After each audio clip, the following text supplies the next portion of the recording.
अस्सलाम वालेकुम everyone, doctor हनाना here. आज मैं आपसे डिस्कस करूँगी टाइफाइड फ़ीवर के बारे में, जिसे हम लोग आम ज़ुबान में आंतों का बुखार भी कहते हैं।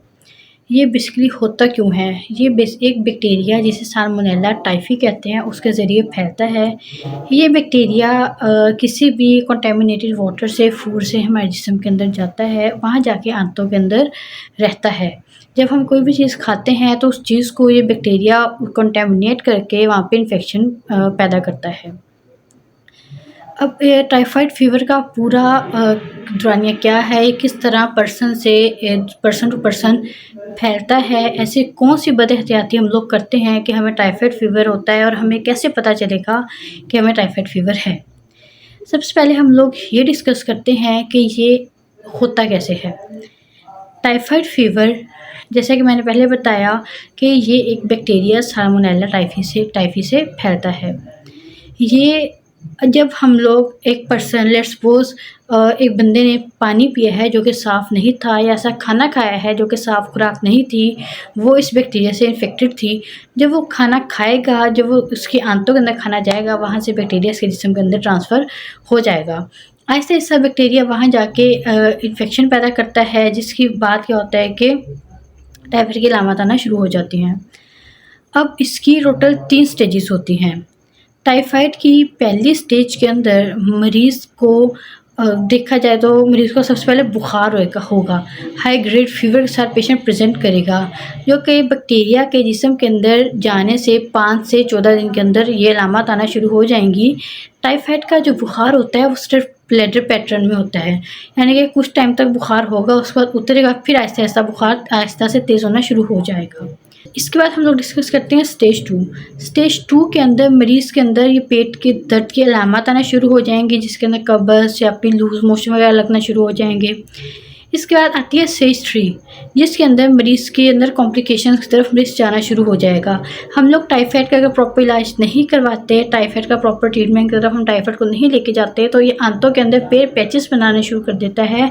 वहाँ जाके फर्दर इन्फेक्शन क्रिएट करना शुरू कर देता है, जो कि इसकी कॉम्प्लिकेशन की तरफ लेके जाता है, जिसमें इंटेस्टाइनल ब्लीडिंग यानी कि पखाने के ज़रिए खून आना, या फिर और फर्दर कॉम्प्लिकेशंस इस मरीज़ के अंदर एन्केफेलाइटिस वगैरह यानी कि दिमाग के सूजन वगैरह इस मरीज़ के अंदर आना उन मरीज़ों के अंदर देखने को मिलती है। अब आती है स्टेज 4। स्टेज 4 के अंदर मरीज़ टाइफाइड से आहिस्ता-आहिस्ता रिकवर होना शुरू हो जाता है। टाइफाइड से रिकवर होने के बाद ये जो बैक्टीरिया है, ये इंसान के पित्ते के अंदर रहता है, यानी कि गॉल ब्लैडर के अंदर ये टाइफाइड साल्मोनेला टाइफी प्रेजेंट होता है।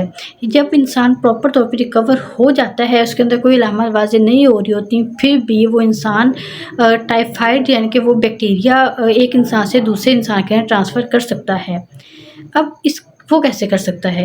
जब एक इंसान जिसके अंदर बैक्टीरिया प्रेज़ेंट है, वो जरासीम है जो कि टाइफाइड या आंतों का बुखार पैदा करता है, जब वो वॉशरूम जाने के बाद यानी कि पखाना करने के बाद हाथ नहीं धोता, तो जब वो एक हाथ अपने किसी भी डोर नॉब को, फ़ोन को या किसी भी चीज़ को उस गंदे हाथों से टच करेगा, तो वहाँ से वो बैक्टीरिया दूसरे इंसान के अंदर ट्रांसफ़र होना शुरू हो जाएगा।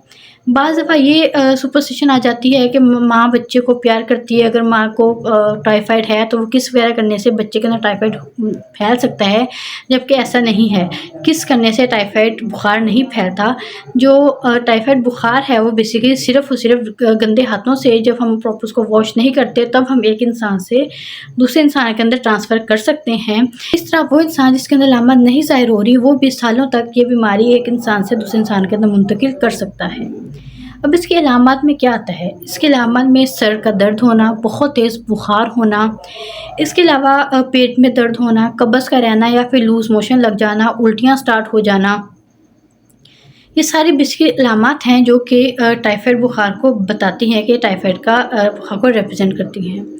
अब इसके अंदर कौन-कौन से टेस्ट करवाते हैं? सबसे पहले हम लोग ब्लड टेस्ट करवाते हैं, जिसके हम लोग सीबीसी कहते हैं। इसके अलावा टाइफाइडॉट वगैरह करवाते हैं। इसके अंदर टाइफाइड की एंटीबॉडीज़ देखी जाती हैं कि आईजीजी और आईजीजीएम, यानी कि प्रेज़ेंट और पास्ट के पुराना कोई टाइफाइड तो नहीं था, क्रोनिक टाइफाइड तो नहीं, सो इसको या एक्यूट टाइफाइड था। इसके अलावा हम लोग विडार टेस्ट करवाते हैं, जो कि स्टूल का यानी कि पखाने का सैंपल मरीज़ का लिया जाता है, कंटेनर के अंदर उसको आगे एग्जामिनेशन के लिए भेजा जाता है।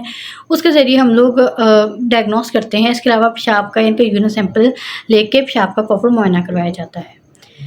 अब इससे बचा कैसे जा सकता है? इससे बचने का एक ही तरीका है कि अगर आप लोग दूर-दराज़ शहरों में सफ़र कर रहे हैं तो अपने आप को प्रॉपर वैक्सीनेशन की तरफ लेके जाएँ, टाइफाइड की अपनी वैक्सीनेशन करवाएँ। और इसके अंदर इसका इलाज क्या है? इसका इलाज ये है कि हम लोग इसके अंदर प्रॉपर एंटीबायोटिक्स देते हैं। इसके अंदर एंटीबायोटिक्स जो कि सिप्रोफ्लॉक्सासिन वगैरह इसके अंदर मेनली जो दी जाती है वो एंटीबायोटिक का प्रॉपर एक कोर्स चलता है जो कि 14 दिन तक का मरीज़ को दिया जाता है। इसके बाद मरीज़ को आईवी फ्लूइड्स यानी कि फ्रूट्स इनटेक का जूसेस की इनटेक की तरफ मरीज़ को ज़्यादा लेके आया जाता है। हाँ, अगर आपका बहुत सारा फ़ीवर है, हाई ग्रेड फ़ीवर है, आप पेशेंट्स का घर में रिकवर नहीं हो रहा या फिर प्रॉपर आप लोग मेडिकेशन से नहीं ख़त्म हो रहा, तो फिर हम लोग पेशेंट को हॉस्पिटल एडमिशन की तरफ लेके जाते हैं, जिसके अंदर प्रॉपर एंटीबायोटिक्स और आईवी फ्लूइड्स वगैरह पेशेंट को दिए जाते हैं। इससे बचने का यानी कि 2 तरीके आ गए हैं वैक्सीनेशन के साथ-साथ अपनी प्रॉपर फूड, हैंड वॉश, ये सारी हाइजीनिक कंडीशंस हैं जिसके हम लोग फॉलो करके हम लोग टाइफाइड से बच सकते हैं। क्यूरी हो, कोई भी क्वेश्चन हो आप मुझसे पूछ सकते हैं। मेरे चैनल को लाइक करें, सब्सक्राइब करें। Thank you.